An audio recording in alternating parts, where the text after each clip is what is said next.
Good evening, কেমন আছো তোমরা?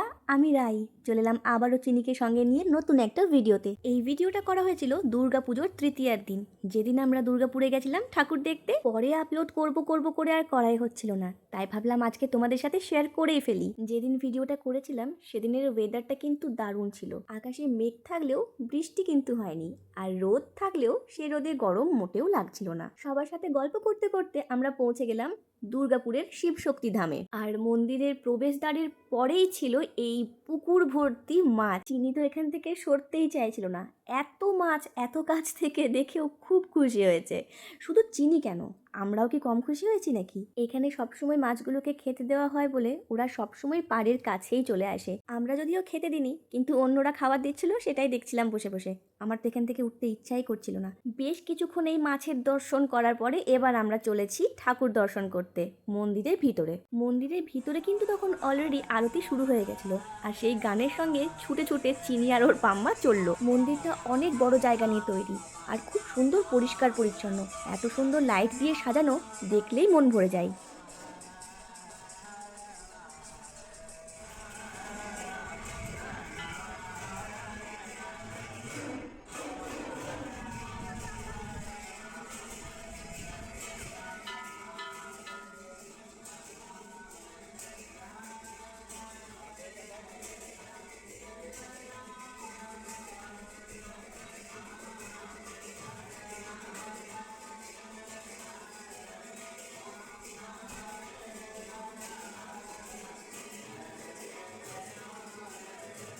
মন্দিরের ভিতরে শিবলিঙ্গটাকে কি সুন্দর করে সাজানো, আর মা পার্বতী আর শিবের মূর্তিটাও খুব সুন্দর। মন্দিরের ভিতরে ডেকোরেশন, লাইটিং সমস্ত কিছুই ভীষণ মন কেড়েছে আমার।